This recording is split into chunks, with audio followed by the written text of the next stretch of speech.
Hey there, Central Iowa. This is Dustin Chandry. I remember your Football Friday nights on 98.3 WOW FM team. I hope you enjoyed the opening week of high school football because we sure did. Even though the two marquee matchups last week turned out to be pretty one-sided affairs, Dowling and Ankeny they looked very, very impressive.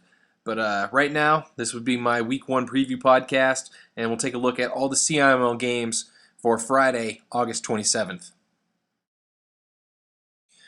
The featured game of the week that will be broadcast live on 98.3 WOW FM starting at 7 o'clock will be Ankeny at Ames. This features two the best quarterbacks in the CIML, both coming off great games last week. So on paper, this sure looks like an entertaining game. For Ankeny, they took to the air, last week to show their superiority over Waukee. The final score is 42-7. As Joel Lanning, he had nearly 300 yards throwing the football. But to put that in context, this team still relies heavily on the ground game. Last Friday, the Hawks had 40 run plays to 12 pass attempts, so it's really a matter of running the ball to set up the pass. And boy, did they pick their spots, with landing to Greg Rainey for 4 touchdowns of 45, 58, 69, and 83 yards. And Ankeny was a team I wasn't sold on coming into the season, even though John McDermott tried to tell me otherwise. I was clearly wrong. If they can consistently add a vertical threat to their offense, they can win a state title. As for this game, the key will be to continue to run the ball and then to timely pick out their opportunities to turn Lanning loose. In contrast, for Ames, they played kind of a tune-up game last week against Des Moines North, 55-0 rout. Quarterback Kyle Anderson had nearly 200 yards of offense, 4 total touchdowns. Ames has the offensive talent to trade blows with Ankeny. But the big question will be, their defense. Have they made the strides needed to compete with the top teams in the CIML? Last year Ames was very erratic. They gave up 30 points a game, but conversely, they beat Waukee, getting 5 turnovers in that game. They nearly knocked off Dowling in the sub-state round. So Ames is certainly capable as long as A, they create turnovers, and B, they have to control the clock. So if the defense can come up with some key stops, I think Kyle Anderson will have every opportunity to lead his team to a statement win. Even though last year was a major disappointment for Ames, many near misses, so this game really serves as an opportunity at retribution for them, an opportunity to live up to some of those lofty expectations that really never materialized for them. As for Ankeny, this game serves more as kind of a competition level. This is probably the best team they're going to face up until they meet Dowling Catholic in Week 5.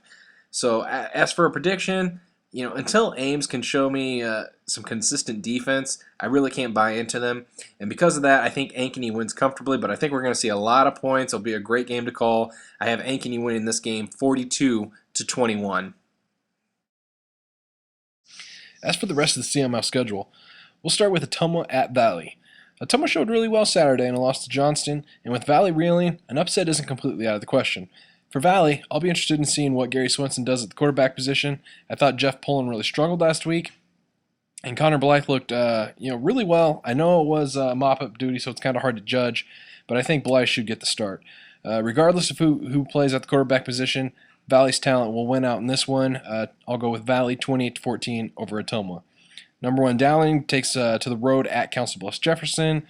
Jefferson got crushed last week, and with the number 1 team coming into town, this is just a non-contest. Dowling could sleepwalk their way through this one. Council Bluffs Lincoln will be on the road at Johnston. Both teams are coming off a win. Council Bluffs Lincoln appears to be the favorite in the Missouri River Conference. They have 2 players listed as 2-star prospects according to Rivals. So this will be a solid test to see where Council Bluffs Lincoln stands against one of the better teams in the CIML. But even with 2 D1 prospects, I'm banking on Nathan Depending to lead Johnston to a close victory. In other action, Urbandale will open up their season at Des Moines Hoover. I expect the Jayhawks to cruise in that one. Mason City opens up their season opener at Des Moines Lincoln. It's kind of an interesting matchup of 2 teams I had high preseason expectations for, but Lincoln lost in their opener last week to Southeast Polk, and a loss here could really turn their season south. I'm going to take Mason City and their stout defense to pull out a low-scoring game. Waukee takes to the road at Sioux City East. Sioux City East last week upset a 3A top 10 team in Sioux City Heelan. So with the Waukee Warrior offense really struggling right now to find their way without Chad Owens, I'm going to go ahead and say Waukee falls to 0-2 here. Des Moines East and Fort Dodge open their seasons up That will be at Fort Dodge. I fully expect the Dodgers to pull away. The Scarlets are a very inexperienced ball club. This one could turn out to be a blowout very quickly. Des Moines North goes to Marshalltown, where a new group of Bobcats are getting fitted for the glass slipper as they had a fourth quarter comeback last week against Roosevelt. Marshalltown will cruise to 2-0. They await Johnston next week. Des Moines Roosevelt will try and regroup at Southeast Polk, where the Rams they got back to their old ways of running the football with 225 rushing yards. Southeast Polk might turn out to be the sleeper team in the CIML with 14 returning starters. The Rams moved to 2-0 and could be looking at a matchup with Ankeny in Week 4, where both teams could be sitting at 3-0. But they'll have to get there first. And then finally, Indianola will move to 2-0 at home against Sioux City West.